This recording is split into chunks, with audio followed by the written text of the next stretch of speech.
Assalamu alaikum students. I am Mohammed Masood. This is second class of Introduction to PHP for Software Engineering. Today we will discuss a new topic of chapter 1. Topic are number 1 client server model, number 2 web server, number 3 what is a XAMPP, number 4 to install XAMPP package on a Windows computer. और जो number 4 topic है इसको हम practically आज demonstrate भी करके देखेंगे। तो आगे चलते हैं।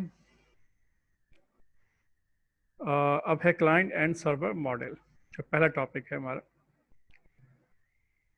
क्लाइंट एंड सर्वर मॉडल कह लें या क्लाइंट एंड सर्वर मशीन्स कह लें। याद रखें कंप्यूटर बेसिकली आपके दो तरह से वो एक्ट कर रहे होते हैं। एक क्लाइंट मशीन के तौर पर वो एक्ट कर रहे होते हैं और नंबर 2 जो है वो सर्वर साइड या सर्वर के तौर पर वो एक्ट कर रहे होते हैं, या उनका जो फंक्शन होता है वो सर्वर के तौर पर इस्तेमाल हो रहा होता है। क्लाइंट मशीन कौन कौन सी हो सकती हैं? याद रखिएगा कि कोई भी लैपटॉप, कोई भी मोबाइल, कोई भी डेस्कटॉप मशीन, कोई भी टैबलेट पीसी, उस पर कोई भी जो यूज़र काम कर रहा है और कोई भी यानी कि वो रिक्वेस्ट कहीं भेज रहा है किसी भी सर्वर को, तो याद रखें वो जितनी भी मशीन्स हैं जिन पे यूज़र काम कर रहे होते हैं वो बेसिकली क्लाइंट मशीन कहलाती हैं। वो मशीन डेस्कटॉप मशीन भी हो सकती है, मोबाइल भी है और एक टैबलेट पीसी भी हो सकता है। जैसे कि आप जानते हैं कि जब फेसबुक को आप यूज़ करते हो तो फेसबुक के अंदर बेसिकली होता क्या है कि आप जब ब्राउज़र के ऊपर या अपने मोबाइल के ऊपर जब लिखते हैं facebook.com, और तो होता क्या है कि ये जो रिक्वेस्ट है ये एक सर्वर पे जाती है, फेसबुक के वेब सर्वर पे जाती है, और वहाँ से जाके इंफॉर्मेशन जो है या उसका जो फर्स्ट पेज है वो वहाँ से आपको सर्वर जो रिस्पॉन्ड करता है, और आपके मोबाइल पे या कंप्यूटर के ऊपर फेसबुक का जो होम पेज है, फर्स्ट पेज है, वो आपको स्क्रीन पर नज़र आ जाता है। तो ये एक तरह से क्या है, ये एक क्लाइंट और सर्वर मॉडल कहलाता है। ठीक है। इसी तरह से फिर उसके बाद जब आप लॉगिन करते हैं, अपनी यूज़र आईडी देते हैं, अपना पासवर्ड देते हैं, और देने के बाद जब आप उसको रिक्वेस्ट भेजते हैं तो फिर ये रिक्वेस्ट दोबारा से सर्वर पे जाती है थ्रू बाय इंटरनेट, और वहाँ पर वो आपका जो डेटा है वो डेटाबेस सर्वर पे जाके चेक होता है, और चेक होने के बाद अगर वो रिकॉर्ड या वो डेटा मौजूद होता है तो वो आपके लिए आपका सेशन जो है वो पेज ओपन करके दे देता है, और फिर वहाँ पे आप मज़ीद काम कर सकते हैं। और अगर वो डेटा अवेलेबल नहीं होता, वो अकाउंट्स मौजूद नहीं होता, यूज़र आईडी या पासवर्ड कोई प्रॉब्लम होती है, तो वो कह देता है कि this ID is not available या नॉट फाउंड। तो बेसिकली ये सारा जो काम हो रहा होता है ये सर्वर और क्लाइंट के थ्रू हो रहा होता है, और इसमें जो बीच में जो मीडियम है वो इस्तेमाल हो रहा होता है आपका इंटरनेट के थ्रू। क्लियर? इसी तरह से आप यहाँ देख लीजिए जो सेकंड मॉडल है, आप उस पर गौर कीजिए कि एक यूज़र है जो कि क्लाइंट है, क्लाइंट के तौर पे काम कर रहा है, और इसने कोई क्यूरी या रिक्वेस्ट भेजी सर्वर को। सर्वर ने उस क्यूरी को सर्च किया डेटाबेस के अंदर या अपने डेटा के अंदर, और उसके बाद उसको रिस्पॉन्ड कर दिया कि जो भी उसको रिस्पॉन्ड करना था वो वापस ने क्लाइंट को रिस्पॉन्ड कर दिया। तो ये एक तरह से क्या है, क्लाइंट एंड सर्वर मॉडल कहलाता है। क्लियर? और याद रखिएगा ये सर्वर जो है ये कई तरह के हो सकते हैं, जस्ट लाइक वेब सर्वर है या मेल सर्वर है या फाइल सर्वर है या डेटाबेस सर्वर है। ये कई तरह के सर्वर हो सकते हैं। इनके अंदर कोई स्पेसिफिक याद रखिएगा, देखने में मशीन जो होती हैं क्लाइंट मशीन, क्लाइंट कंप्यूटर कह लें या सर्वर मशीन कह लें, वो बज़ाहिर एक जैसे ही होते हैं, मतलब होते हैं, लेकिन जब उस पर हम किसी कंप्यूटर में एक ख़ास स्पेसिफिक सर्वर सॉफ्टवेयर जब इंस्टॉल करते हैं तो वो मशीन जो है वो सर्वर बन जाती है। क्लियर? और फिर वो सर्वर के तौर पर वो एक्ट करती है और वो अपना काम कर रही होती है। क्लियर? तो ये कॉन्सेप्ट है क्लाइंट एंड सर्वर मॉडल का। क्लियर हो गया बात? अब आगे चलते हैं, आगे देखते हैं। अब है वेब सर्वर की बात करते हैं कि वेब सर्वर बेसिकली है क्या। चूँकि जैसे कि नाम से ज़ाहिर है वेब सर्वर है, यानी इस सर्वर के ऊपर वेब एप्लीकेशन या वेब फैसिलिटीज़ या वेबसाइट्स रखी होती हैं, तो उनको वेब सर्वर कहा जाता है। जस्ट लाइक आपके पास अगर मैं कहूँ कि फेसबुक है, तो फेसबुक जिस कंप्यूटर पे इसकी जो इन्फॉर्मेशन है रखी हुई है, या ये जो एप्लीकेशन है वो जो चल रही है उस सिस्टम के ऊपर, तो वो जो सिस्टम होगा वो फेसबुक का वेब सर्वर होगा। इसी तरह से यूट्यूब का अपना वेब सर्वर है, याहू का अपना वेब सर्वर है, गूगल वालों का अपना वेब सर्वर है। इस तरह से ये सारे क्या हैं, मुख्तलिफ वेब सर्वर्स हैं जहाँ पर उनकी इंफॉर्मेशन, उनकी रिसोर्सेस, उनका डेटा वहाँ पर मौजूद है। क्लियर? तो बेसिकली वेब सर्वर इस तरह से काम करते हैं। अच्छा, वेब सर्वर का एक काम और भी होता है। चूँकि वेब सर्वर का एक रिस्पॉन्सिबिलिटी तो ये है कि वेबसाइट्स को अपने पास होस्ट करना और उसको क्लाइंट को जो है वो जो उसकी रिक्वेस्ट के पास को उसकी सर्विस प्रोवाइड करना। दूसरा काम ये होता है कि इसके ऊपर एक इंटरप्रेटर भी होता है। जो सर्वर साइड लैंग्वेजेस होती हैं जिनमें आप वेबसाइट डेवलप करते हैं, अगर कोई डायनेमिक अपने वेबसाइट डेवलप की गई है करते हैं, तो वो बेसिकली किसी ना किसी सर्वर साइड लैंग्वेज के थ्रू होती है। जस्ट लाइक PHP कह लें, ASP कह लें, जावा सर्वलेट कह लें, और दूसरी अदर लैंग्वेजेस हैं जो सर्वर साइड लैंग्वेजेस होती हैं, तो उनको भी वो ट्रांसलेट करता है, इंटरप्रेटर के तौर पर इस्तेमाल होता है। यानी कि ये चूँकि बेसिकली जो आपके पास इंटरनेट प्रोटोकॉल के ऊपर जो आपकी वेबसाइट्स आपके पास आ रही होती हैं आपके क्लाइंट साइड के ऊपर, ब्राउज़र के ऊपर, वो हाइपर टेक्स्ट की फॉर्म में होती हैं। और जो आप जब वेबसाइट जो डेवलपर होते हैं वो सर्वर साइड प्रोग्रामिंग के तौर पर PHP या ASP यूज़ करते हैं, तो वो ASP और PHP के जो कोड्स होते हैं उनको इंटरप्रेट या ट्रांसलेट करने की जिम्मेदारी भी वेब सर्वर की होती है। तो एक काम उसका ये भी होता है। क्लियर? अगर देखा जाए तो यहाँ पर वेब सर्वर बहुत सारे हैं। अगर आप देखें तो एक है आपके पास अपाची वेब सर्वर है, और Apache web server basically PHP के लिए इस्तेमाल किया जाता है। PHP के कोड को ट्रांसलेट करता है, इंटरप्रेट करता है। उसके अलावा माइक्रोसॉफ्ट इंटरनेट इंफॉर्मेशन सर्वर है, IIS उसका शॉर्ट फॉर्म है। इसी तरह से एक और वेब सर्वर है, उसका नाम है NGINX है। इसके अलावा और भी बहुत सारे वेब सर्वर हैं, just like novel network server है, गूगल वेब सर्वर है, IBM family of domino server है। ये सब बहुत सारे सर्वर हैं जो कि जिनकी बेसिक जॉब क्या है। एक तो ये कि जो वेबसाइट्स हैं उनको अपने पास होल्ड करना, रखना, उनको होस्ट करना, क्लाइंट को उनकी रिक्वेस्ट के ऊपर इनकी इंफॉर्मेशन जो है उनको सेंड करना, और उसके अलावा जो सर्वर साइड लैंग्वेज है उनको इंटरप्रेट भी करना, उनको ट्रांसलेट भी करना। चूँकि हम जब PHP सीखेंगे तो PHP के लिए भी हमें एक वेब सर्वर बनाना होगा, ताकि हम अपने PHP कोड को जो है वो सर्वर जो ट्रांसलेट करे और ब्राउज़र के ऊपर उसका जो रिज़ल्ट है, जो उसका आउटपुट है, वो हमें दिखा सके। क्लियर? तो ये हम करके इंशाल्लाह देखेंगे। तो ये था वेब सर्वर का कॉन्सेप्ट जो कि मैंने आपको आज दिया। अब आगे चलते हैं और आगे देखते हैं what is a XAMPP package. अच्छा, XAMPP पैकेज है क्या? XAMPP के अंदर आप देखें तो ये 5 लेटर्स हैं, XAMPP, और ये एक पैकेज है।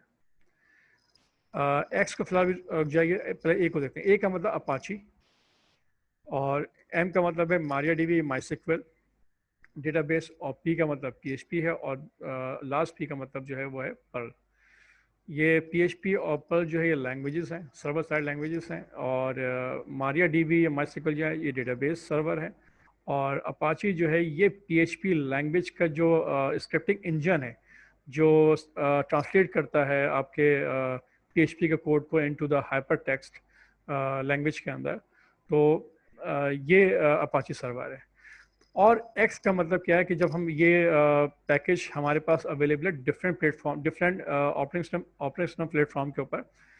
जैसे कि आप जानते हैं कि हमारे पास डिफरेंट ऑपरेटिंग सिस्टम होते हैं। विंडोज़ ऑपरेटिंग सिस्टम एक है आपके पास, या आपका लिनक्स है, या आपके पास मैग्नीटॉश है। ये बेसिकली 3 बेसिक ऑपरेटिंग सिस्टम्स हैं। तो जब इन ऑपरेटिंग सिस्टम के ऊपर हम ये पैकेज इंस्टॉल करना चाहते हैं तो बेसिकली होता क्या है कि ये जब हम इसको विंडोज़ पे इंस्टॉल करते हैं तो X का मतलब क्या है कि ये डिपेंडिंग हो जाता है किसके ऊपर, यानी कि विंडोज़ के ऊपर, तो ये वैम बन जाता है। यानी कि वैम का मतलब window, Apache, MariaDB, MySQL database, और PHP पर्ल, बन जाएगा।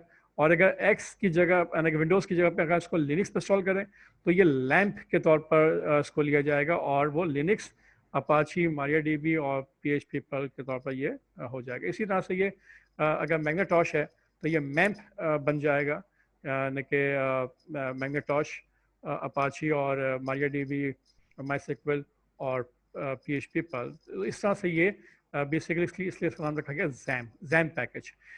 बेसिकली इसमें क्या है, इसमें बहुत सारी एप्लीकेशंस है, सर्वर साइड एप्लीकेशन है। जस्ट लाइक अपाची सर्वर है, उसके अंदर माइस्क्ल डेटाबेस है, इसके अंदर पीएचपी लैंग्वेज का स्क्रिप्टिंग इंजन है जो ट्रांसलेट करेगा। उसके बाद इसमें पर्ल लैंग्वेज का भी है। तो ये सारी जो एप्लीकेशन है इस पैकेज के अंदर मौजूद है। बिल्कुल इसी तरह जैसे कि आपने नाम सुना होगा, बहुत कॉमन सा एक सॉफ्टवेयर है MS ऑफिस। तो MS ऑफिस कोई सॉफ्टवेयर नहीं, याद रखिएगा। MS ऑफिस एक पैकेज का नाम है, क्लियर। उसके अंदर बहुत सारे सॉफ्टवेयर हैं, जस्ट लाइक MS वर्ड है, या MS एक्सेल है, या MS पावर पॉइंट है, या MS आउटलुक है, तो ये या MS एक्सेस है। ये जितने भी एप्लीकेशन सॉफ्टवेयर्स हैं ये सब के सब किसके हैं, किसके अंदर है, MS ऑफिस पैकेज के अंदर है। तो इसी तरह से ये जैम भी क्या एक पैकेज है जो जिसके अंदर बहुत सारी एप्लीकेशन है जो कि सर्वर साइड एप्लीकेशन है। ठीक है। तो जब हम इसको इंस्टॉल करेंगे तो आपका पीसी भी क्या हो जाएगा, एक वेब सर्वर के तौर पर वेब सर्वर बन जाएगा। उसके अंदर जो मतलब सॉफ्टवेयर आपको चाहिए, जैसे अपाची चाहिए, या आपको माइस्क्ल चाहिए, आपको डेटाबेस, या पीएचपी का स्क्रिप्टिंग इंजन चाहिए, तो ये तीनों चीज़ें जो हैं इसके अंदर मौजूद हैं, क्लियर। तो बेसिकली ये आपके पास क्या है, जैम का कॉन्सेप्ट था, जैम पैकेज के बारे में मैंने आपको बताया। तो अब हम देखते हैं कि जैम पैकेज को इंस्टॉल कैसे करते हैं। तो सबसे पहला काम क्या है, यानी कि to install jam package on a Windows computer. चूँकि हमारे पास विंडोज़ है तो विंडोज़ के ऊपर हमें इंस्टॉलेशन करनी है। तो यहाँ पर किस तरह से इंस्टॉल करेंगे उसको हम देखते हैं। देखिए, सबसे पहले फर्स्ट आपके लिए कोई टाइप दिस URL, यानी कि HTTP से लेकर यहाँ तक जो ये रेड कलर में लिखा हुआ है, इसको आपने लिखना है अपने ब्राउज़र के ऊपर। अच्छा, यहाँ पे मैं कुछ टर्मिनोलॉजीज इस्तेमाल कर रहा हूँ, यानी URL का मतलब क्या है, यूनिफॉर्म रिसोर्स लोकेटर। ब्राउज़र के ऊपर जो आपने एड्रेस बार देखते हैं वहाँ पे आप कोई ना कोई जो वेबसाइट लिखते हैं बेसिकली वो URL कहलाती हैं, ठीक है। यानी यूनिफॉर्म रिसोर्स लोकेटर। जैसे yahoo.com ये एक URL है, या yahoo.com ये एक URL है, या facebook.com ये एक URL है, क्लियर। जैसे यहाँ लिखा हुआ है www.apacheFriends.org/index.html, ये क्या है, ये एक URL है। इस तरह से आप बहुत सारे जो हैं मतलब एड्रेसेस होते हैं वेबसाइट्स के, जो कि आप एड्रेस बार के ऊपर आप लिखते हैं, तो उन तमाम वेबसाइट के जो एड्रेसेस हैं उनको URL कहा जाता है। ओके जनाब, तो आपने क्या करना है, ये इंस्टॉलेशन करनी है। तो कैसे करेंगे ज़रा इसको देखते हैं। आज हम इस चीज़ को ज़रा डेमोस्ट्रेट करके देखते हैं कि इंस्टॉलेशन कैसे की जाती है जैम पैकेज की, जिसके अंदर बहुत सारे जो हैं सर्वर साइड एप्लीकेशन सॉफ्टवेयर्स हैं जो कि हमने इंस्टॉल करने हैं। तो सबसे पहले आप ब्राउज़र पे जाइए, और ब्राउज़र के ऊपर जाने के बाद यहाँ पर लिखेंगे आप गूगल पे सर्च बार पे लिखिए आप यहाँ पर डाउनलोड या जैम डाउनलोड, ठीक है, लिखा हुआ आ गया जैम डाउनलोड, इसे क्लिक कीजिए। तो यहाँ पे देखें टॉप के ऊपर जो सबसे पहला जो लिंक है वो जैम डाउनलोड जैम लिखा हुआ आ रहा है। अब इसको आप क्लिक कीजिए। जैसे क्लिक करेंगे तो आपके पास ये एक पेज खुल के आ जाएगा अपाची फ्रेंड्स वालों का, क्लियर।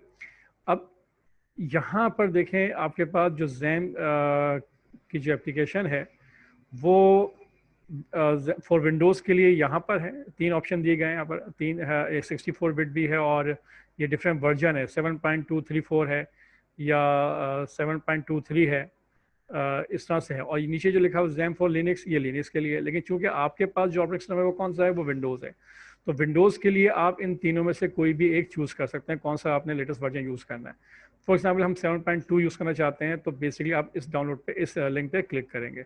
और अगर लिनक्स आपके ऑपरेटिंग सिस्टम यूज़ कर रहे हैं तो फिर उसके लिए आप इस लिंक को आप जो है वो क्लिक करेंगे, क्लियर। तो हमारे पास चूँकि विंडोज़ है तो हमने विंडोज़ के हवाले से जो है वो देखना है। तो आप इस पे यहाँ देख लीजिए आप, इस वर्जन पे आपने क्लिक करना है। ओके, तो यहाँ पे आप डाउनलोड कीजिए। 64 बिट ऑपरेटिंग सिस्टम आपके पास है। अच्छा, ये भी आप नोट कर लीजिएगा कि आपके पास जो ऑपरेटिंग सिस्टम है वो 64 बिट है या 32 बिट है।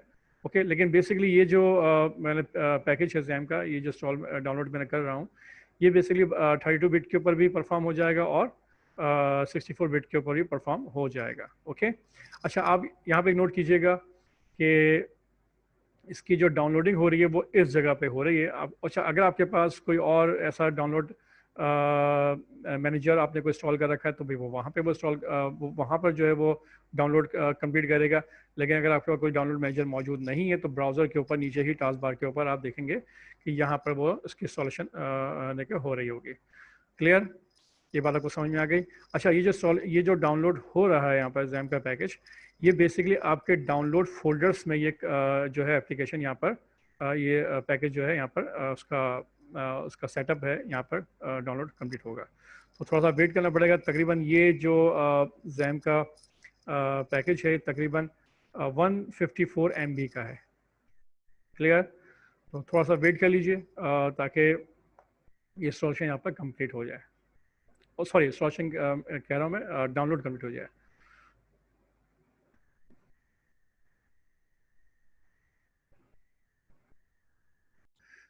देखें यहाँ पर जो डाउनलोड है वो कंप्लीट हो गया है। अब आपने करना है क्या है, डाउनलोड फोल्डर में जाना है।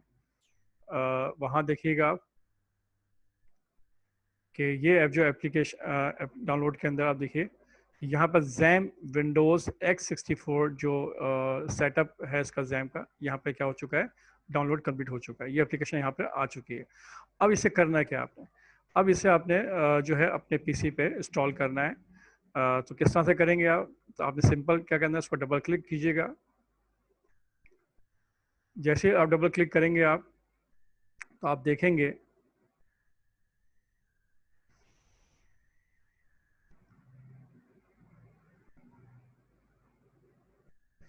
यस कीजिए इसको आप।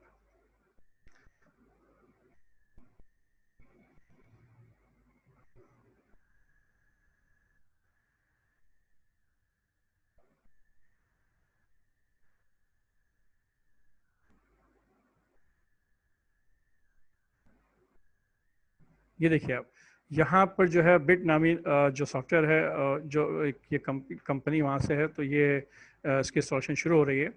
तो सबसे पहले जो मैसेज आया है वो आया है important because and activate user account control. तो आपने इस वार्निंग को फिलहाल इग्नोर कर दीजिए, इससे अभी फिलहाल कोई फ़र्क नहीं पड़ेगा, इसको आप ओके कर दें। और इसके बाद देखिए आप कि अब आपके पास ये सेटअप आ गया जैम का। यहाँ लिखा हुआ है welcome to jam setup wizard. Clear, अब यहाँ से आपने करना क्या है कि इस विज़ार्ड की जो इंस्ट्रक्शन उनको फॉलो करनी है वन बाय वन। तो सबसे पहले इसको आप नेक्स्ट कीजिए। अब देखिए यहाँ पर जो इस पैकेज के अंदर जो जो एप्लीकेशंस हैं वो कौन कौन सी हैं। देखिए, एक तो अपाची सर्वर है, लाजमी आपको इंस्टॉल, ये तो ये डिसेबल हुआ हुआ है, इसका मतलब क्या है कि ये आपने ये पैकेज जो है ये एप्लीकेशन लाजमी इंस्टॉल होगी। उसके बाद माई सिक्वल है, क्या आप ये करना चाहते हैं या नहीं करना चाहते, इस पर आप चेक बॉक्स पर क्लिक कर दीजिए, क्लिक हटा देंगे तो ये इसका मतलब है कि माई सिक्वल आपने इंस्टॉल नहीं करनी है। लेकिन इस पर आप चेक लगाएंगे, इसका मतलब क्या, माई सिक्वल आपने इंस्टॉल करनी है। तो बेसिकली आपकी रिक्वायरमेंट क्या है इस PHP लैंग्वेज को सीखने के लिए, जो बेसिक रिक्वायरमेंट है वो आपको जो बेसिक एप्लीकेशन है वो क्या कौन कौन सी चाहिए आपको।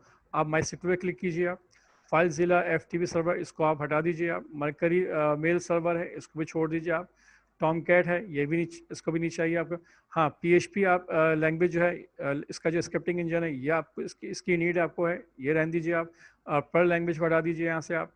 PHP माई एडमिन ये आपको चाहिए, ठीक है, सही है। वेबलाइजर चाहिए, आप इसको हटा दें इस ऑप्शन को। और फेक सेंड मेल है, इसको भी यहाँ से आप हटाना चाहें तो हटा सकते हैं। क्लियर, तो बेसिकली ये चंद ऑप्शन है, ये जो आप चाहें तो इनको आप इन एप्लीकेशन को आप अगर इंस्टॉल करना चाहें तो आप सब पे चेक बॉक्स पे क्लिक लगा दीजिए, अदरवाइज इनको छोड़ दीजिए। तो मैंने फिलहाल अपाची, माई सिक्वल और PHP पे मैंने क्लिक कर दिया और PHP माई एडमिन के ऊपर। ओके जनाब, यहाँ पे चूज़ करने के बाद अब आप क्या करोगे, नेक्स्ट पे क्लिक करेंगे आप। अब ये पूछा आपसे कि आपने जो ये जो जैम का पैकेज है, ये जो आपने इसको इंस्टॉल करना है, ये कहाँ पर होगा। इसकी जो बाय डिफ़ॉल्ट ड्राइव है वो C है। ठीक है, और फोल्डर का नाम क्या है, जैम, बिल्कुल ठीक है, यही रहने दीजिए आप। अगर यहाँ से ड्राइव चेंज करना चाहते हैं तो यहाँ से आप ड्राइव चेंज कर सकते हो, यानी कि सी की जगह पे आप डी या ई जहाँ पे आप करना चाहें कर दें। बेसिकली बाय डिफ़ॉल्ट जो जितनी भी एप्लीकेशन आप इंस्टॉल करते हैं अपने विंडोज़ अपने सिस्टम के ऊपर तो वो सी में होती है। ठीक है, यहाँ से आप नेक्स्ट कर दीजिए। The select folder is not empty, please select a different folder. अच्छा, हुआ ये कि चूँकि मेरे पास पहले से जो है वो जैम का सॉफ्टवेयर है वो इंस्टॉल हुआ है, तो आप मैं ऐसा करता हूँ इसको जैम को सी की जगह पे डी कर लेते हैं। आप यहाँ पर डी का ऑप्शन डी लगा लीजिए आप, देखिए डी ड्राइव पे कॉपी कर लेते हैं। नेक्स्ट कीजिए आप। लैंग्वेज इंग्लिश है, ओके, नेक्स्ट कीजिए, नेक्स्ट कीजिए। और यहाँ से आप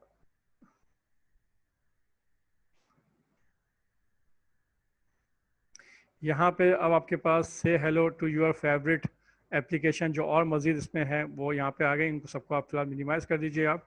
और बस यहाँ से लिखा हुआ है ready to install, setup is now ready to begin installing jam on your computer. ठीक है, तो अब आप नेक्स्ट कर दीजिए और इंस्टॉलेशन आपकी जो है वो होना शुरू हो जाएगी।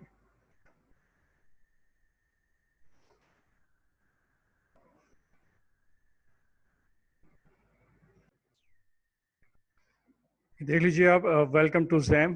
तकरीबन ये इंस्टॉलेशन प्रोसेस जो है ये स्टेप तकरीबन कंप्लीट होने वाला है।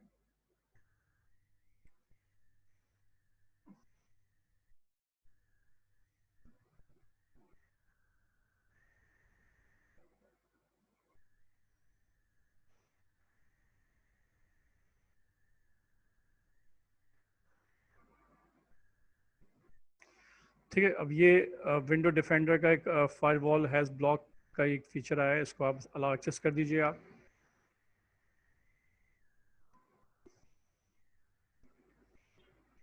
और इसके बाद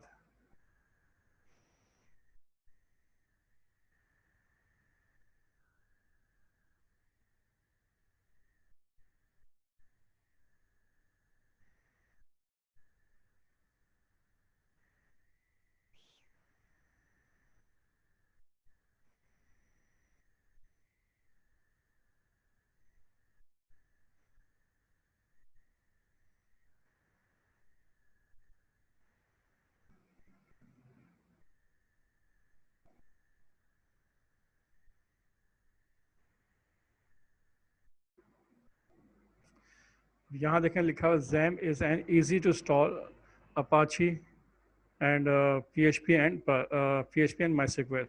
अच्छा, अब यहाँ देखें completing the XAMPP setup wizard हो चुका है, इसको आप फिनिश कर दीजिए आप। और इसके बाद देखें, आप वेट करें कि आप इसके बाद कौन सा आपके पास स्टेप्स आता है।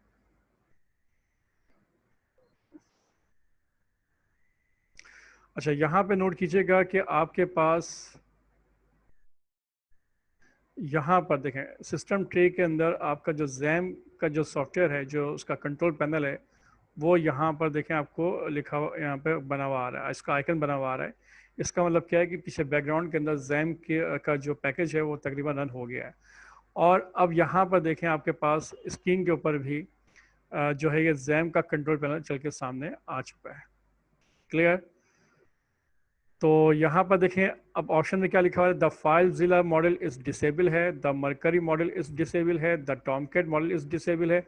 बाकी आपके पास जो और चीज़ें हैं जस्ट लाइक अपाची सर्वर है, माई सिक्वेल है, और आपके पास PHP माइडमिन है, ये आपके पास क्या है, ये सर्वर जो इंस्टॉल इनके जो एप्लीकेशन है वो इंस्टॉल हो चुकी हैं। अब अगर फर्स्ट में अपने अपाची सर्वर की सर्विस ऑन करनी है तो यहाँ से क्लिक कीजिए आप।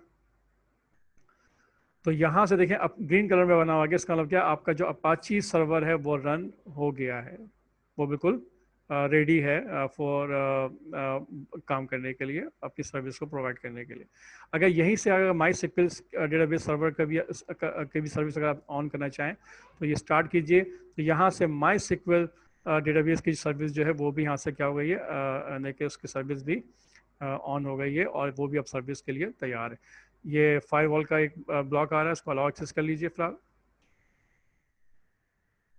और अब आपके सिस्टम के अंदर जो है जैम पैकेज जो है वो इंस्टॉल हो चुका है, और जो जो एप्लीकेशन आपको सर्वर साइड चाहिए थी वो आपके सिस्टम में क्या हो चुकी हैं, इंस्टॉल हो चुकी हैं और आपने इस वक्त जैम कंट्रोल पैनल की मदद से आपने अपाची सर्वर और माई सिक्वल डेटाबेस सर्वर उन दोनों के सर्विस जो है वो ऑन कर लिया, उनका सर्वर भी आपने ऑन कर लिया, उनके सर्विसेज भी आपने ऑन कर लिए।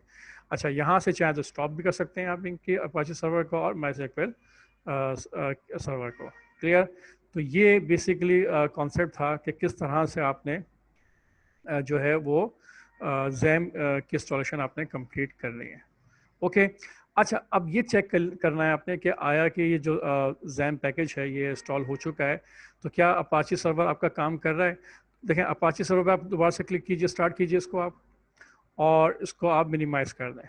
ठीक है, कंट्रोल पैनल को मिनिमाइज़ कर दीजिए और अब आप जाइए ब्राउज़र के ऊपर।